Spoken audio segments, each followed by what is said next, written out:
Hey everybody, welcome to DadsDen of Pop Culture. We're doing a little comic book video today.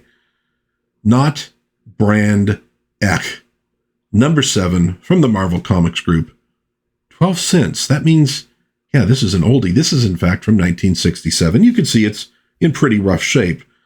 But what I really like is the interior, so I'm not too worried about that cover. In this one, we're getting the origin of the Fantastical Four and the origin of Stuporman. Kind of appropriate since we've seen movies with the real versions of those characters released this year. Thought it'd be fun to look at this one though. I really had fun, especially with the Stuporman story in it. Blemishes fade as skin clears. Love the old ads in these. So we have a little contents page. Marvel's Maniacal Menagerie. Inmates Stan Lee, Zootender, Saul Brodsky, Moneylender, Roy Thomas, Big Spender, Gary Friedrich, Elbow Bender, John Verpoorten, Hardly, Slender, Irving, Forbush, Popcorn, Vinder. So what is not Brand Echh? Well, if you were around collecting comics in the 1980s, after Marvel brought back What If, they also added a humor book called What The? And What The was essentially a modernized version of Not Brand Echh. Not Brand Echh was sort of inspired by, say, Mad Magazine, things like that.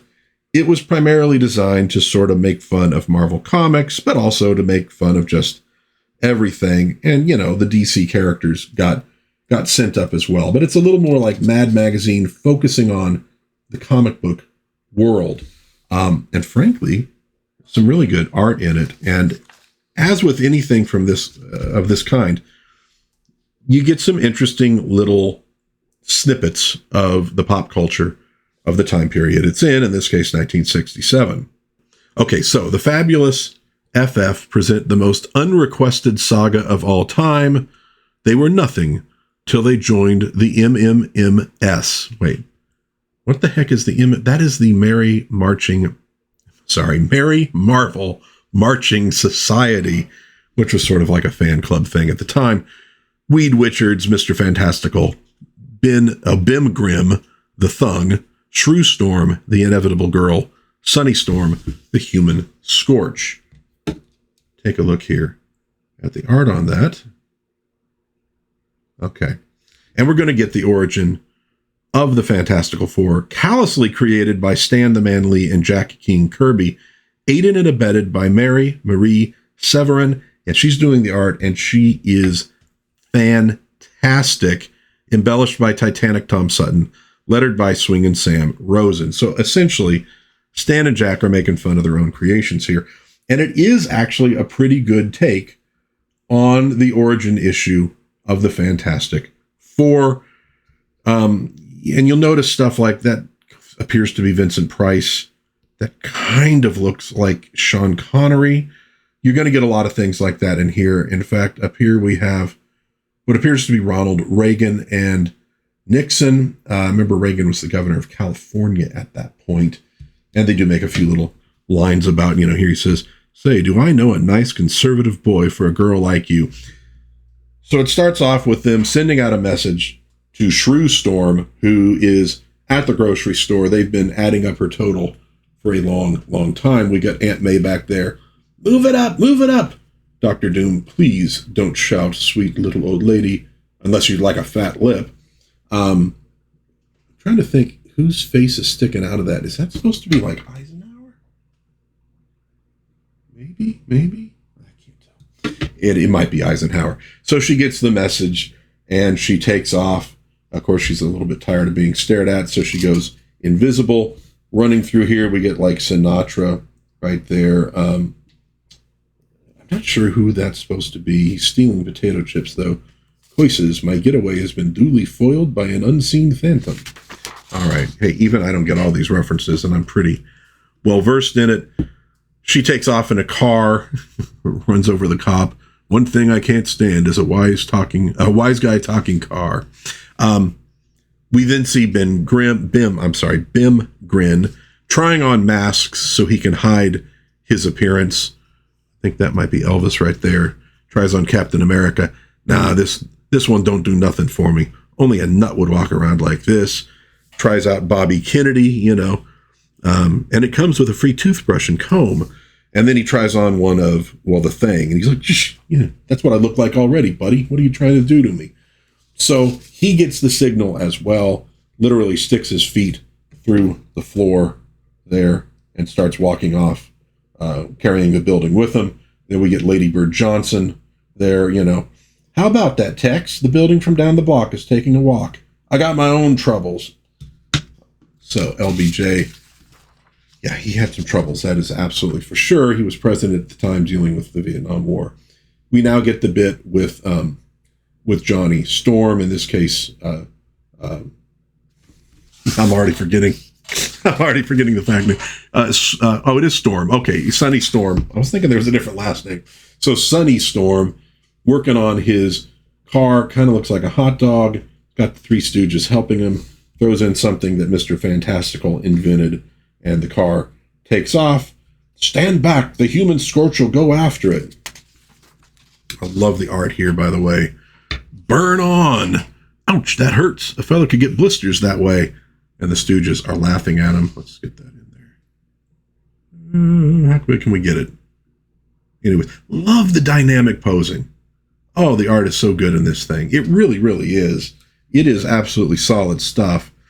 So he finally turns into the human scorch and he takes off. You see Ladybird looking once again at him flying through, chasing a flying hot dog. Call out the Air Force. That's obviously Jerry Lewis there. We get a little cameo by Snoopy in his biplane, cursing the Red Baron. They almost managed to take out Human Scorch using water. Kind of looks like, the Red Skull and that guy in the background there. Well, he's caught in a net by Mr. Fantastical. Now, again, if you've read the first issue of the Fantastic Four, something very similar happens there when the Human Torch's powers give out on him and he has to be caught and rescued. So once he gets there, that's when we actually go into the origin of the Fantastical Four. There's the spaceship taking off, Oh, Weedy Sweetie, it was so forgetful of you to only have 3 seats in here. Yeah, wasn't it? Who's flying this ship? Who cares?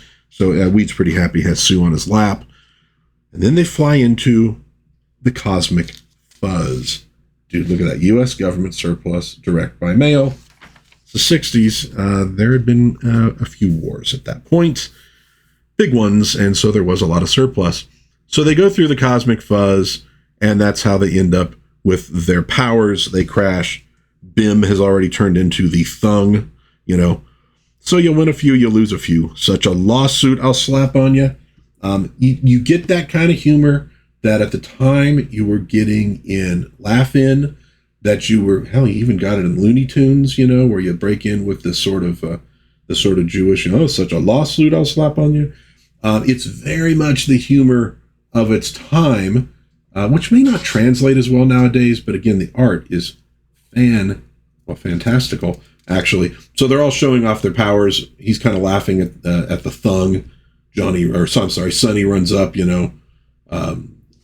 in Human Scorch form, and they start laughing about, oh, hey, something probably happened to Shrew, so she's probably funny looking now also, so she must be hiding. I can't wait to see what she looks like. She's probably a full-time mess. I betcha she got warts. I ain't had so much fun since my last busted leg. Well, she didn't get warts. She is invisible, and she gives them a little boot. With a little sign down there, hatred. You got a lot of stuff like that in Mad Magazine. Just little tiny stuff they would fill up the panels with little wiseacre phrases. So we see all of them get all their powers here, and she's crying. I don't like being invisible. Nobody ever takes an invisible girl out dancing. It's okay. It actually does say Sue there. It's okay, Sue. We can all see you again. Who wants to be visible when her makeup is smudged?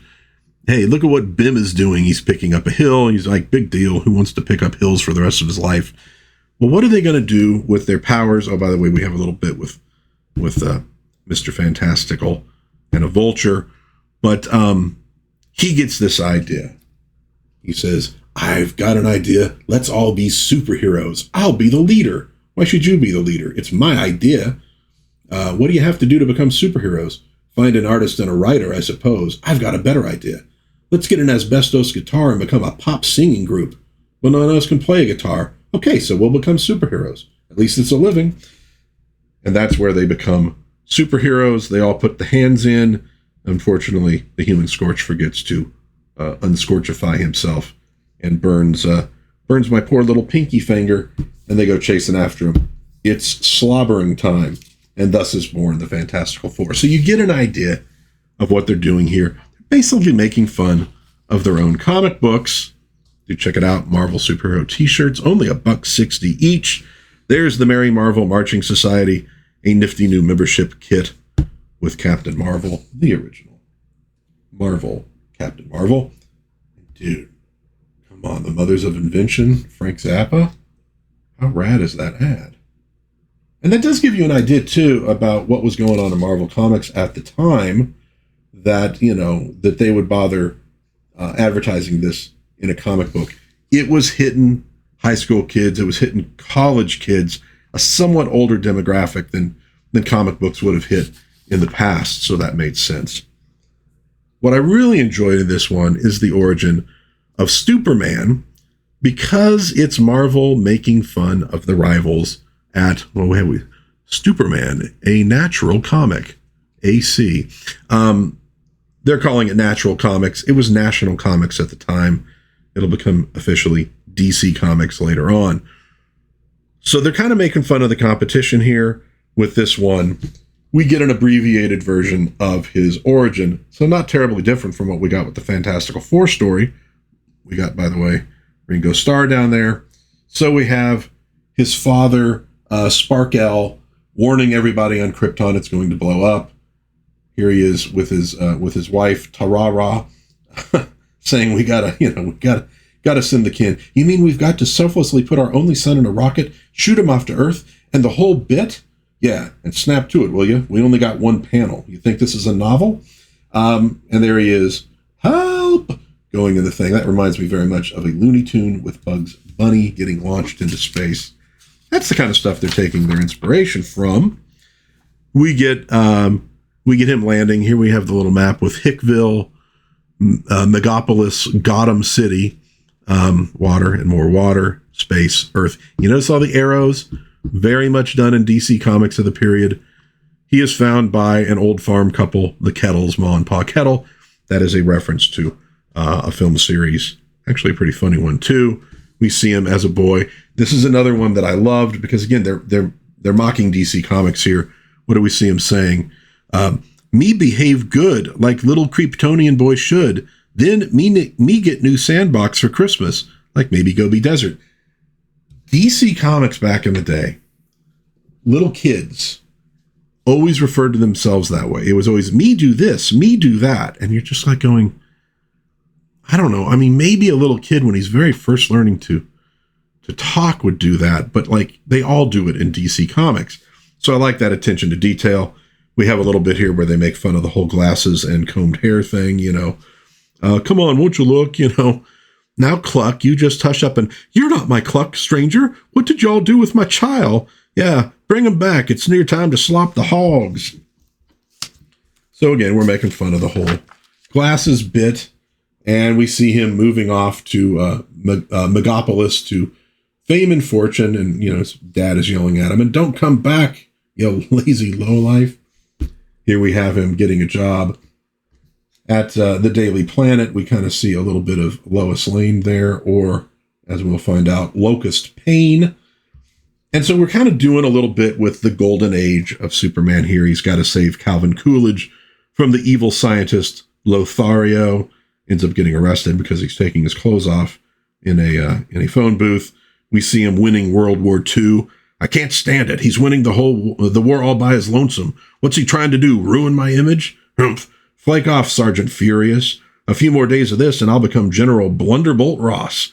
I'd have already made it if half those tanks weren't ours. So making fun of Nick Fury, making fun of Thunderbolt Ross. We see him waiting in line here and to get into a phone booth. There's Loki. Jazz Guard Takeout Pizza. There's Mary Jane Watson. But who are these people? Who are these people trying to get his attention? What is it, Bridwell? You're denting my coattail. DC. We get a lot of DCs whenever these two are talking.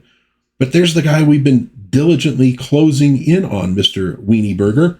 By Jove, Bridwell, you're devilishly correct. Now, that's E. Nelson Bridwell, who was a big wig over there at DC Comics, writing a lot of stuff. He was like editor. He did some writing, a few things. Mr. Weenie Burger, I'm kind of going, okay, well, it's not Julius Schwartz. I'm trying to think who the publisher or main editor was at the time at DC Comics. But at any rate, they finally found the guy they're looking for. They want to put him into comics. Stuporman, I'm one of the big brass up at Natural Comics. We want you should star in a comic mag for us. I wouldn't do that for nothing. Nothing smuffin'. We're offering money. For money, I'll do it. So they work their magic, but this is basically where they're kind of making fun of Superman entering the Silver Age of comics, right? None of this more powerful than a loco motorboat jazz, as I shall demonstrate, Clyde. Even an A-bomb detonation can't hurt you now.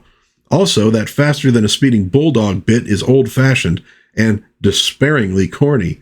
Yeesh, now I can travel at the speed of light. That means I get airsick 160,000 times faster than before. What's more, we've got a discriminating crew of new artists ready to draw the modern Stuporman. He's like, whatever, I'll do whatever you say. So we see him doing all of his amazing things, like moving the sun back for daylight savings time. But for all his vaunted power, was Stuporman truly happy? Was he, huh? Forget that, bum. What about us poor Stuporman writers that have to dream up all this stuff? Stuporman conquers crime. No more moiter, no robberies, no littering, no nothing. And that was, of course, a problem with Superman in that time period of how powerful he was. Well, don't worry. The guys at DC have figured out a way to deal with that. And it is Kryptonite. Kryptonite makes him weak. And so the next thing you see, the jokester has it. I, the jokester, can easily render you harmless with a smidgen of Kryptonite smeared on my funny bone. But you're an arch enemy, or you're an enemy of Nat Man. What are you doing in my strip? Are you kidding? Ever since Nat Girl came along, he can't see me for dust. That almost looks like Phyllis Diller going after him with Kryptonite lipstick. We have Captain Marvel there using Kryptonite mouthwash against him. So we next see poor Stuporman now hiding in a little box, a cardboard box or something, because everybody's got Kryptonite now. That's all there is to it. Well, don't worry. We're going to help you out here, buddy. And we're going to do it by introducing a slew of new Stupor characters. Oh, that Kryptonite thing is old hat for this decade, Charlie. We just wanted you to meet Stupor Dog. Arf! Great, Krypton. So we get the origin here of Krypto, the super dog, and also the different weird versions of Kryptonite. Oh no, that bomb made out of polka dot kryptonite. It exploded. Yipe! And that kind of kryptonite makes us temporarily lose our powers. We'll fall. Hang loose, Stupikins. I, Stupor shall save you. Who are you? Haven't you heard? I'm your kissing cousin, twice removed on your Uncle Daz L's side. I'm another swinger that didn't get caught in the Big Bang on Krypton. Natch? Another survivor, but... And then they get hit with Peppermint Krypton. They're going to lose their powers. Don't worry. Here's Sneaky the Stupor Cat coming along. Time was when I was the big cheese around here. Me, Stuporman, sole survivor of the planet Krypton. Now, the most I can hope for is to be head of the family. Hey, what's that place we're coming to? Oh yeah, it's about to get worse for them as they head to Stuporland, where everybody has superpowers. All these different animals. There's Smokey the bear there. All these different guys. I'm Stupor Grandpa. I'm Stupor Uncle. That did it. I've sat back long enough watching myself be pushed out of my own Meshuggah mag. Got to throw in the Yiddish stuff. It's just basic comedy from that period. But even a mild-mannered Stuporman with powers far beyond those of mortal men can be pushed just so far. From now on, no more Mr. Nice Guy. In other words, arg! What are you going to do, cousin Soupykins? Say, that's a nasty right molar you got there, Stoop. for just a 5 spot, I could. And what he does is he attacks DC Comics or Natural Comics. They're reading a Spidey Man magazine there. He does the little flick there, knocks him for a loop, and basically takes those two and all the other Stupor characters, puts them into a rocket ship, and launches them into space. Now that I've got rid of all my competition, I think I'll just fly back to Megapolis and, wait, somebody tore down the sign saying Megapolis and put up a new one that says, New York? New York? What kind of name is that for a town to have? And those figures in the distance, who? Oh no! Yep. It is the coming of the Marvel Age of comics. We got Cap, we got Daredevil, we got Spidey-Man, Submariner, etc., Iron Man, Hulk. I think they called him Bulk in these. The Mighty Thor, etc. Just when I thought I had it made, 3 zillion new nebishes. Daddy Weenie Burger, come home. I love ya. Positively, absolutely. The ever-loving, faster than a speeding bulldog. End. Okay, next issue will be The Return of Forbush Man, which we won't be getting to. So I really enjoyed reading this one, and I just wanted to share it. It's just a random old comic book, but it's actually a really good kind of takedown, not so much of the Superman character, but of the way he was handled in comic books and the goofy stuff that DC did towards the end of the Golden Age, into the Silver Age, with all the different other super characters that they added. Now look, though, before long, Marvel was going to be doing something very similar, adding Spider-Woman, adding She-Hulk, etc. Why did they do that? Because they discovered that if they didn't, somebody else could get control over those character names. So why was there a Supergirl, and why was there kind of the same reason for DC? Anyways, though, I thought it was a really funny take on the character. And again, the Marie Severin art is just absolutely fantastic. She was a really major talent.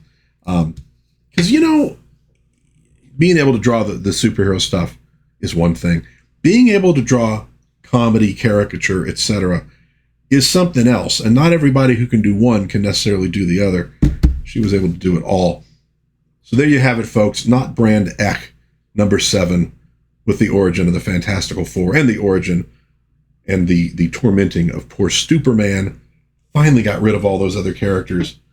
And the dang Marvel Age of comics begins to ruin his life. And I mean, Marvel would eventually kind of take over as the big dog from DC. All right. Let me know what you think about this one in the comments. I'd love to hear from you. If you enjoyed this, give it a like, maybe subscribe, maybe share with a friend. But until next time, God bless everybody. Please be kind to one another. Have a little bit of fun out there. Read some funny books. It's good for your soul. And I will see you again, hopefully soon, in Dad's Den of Pop Culture. Bye-bye.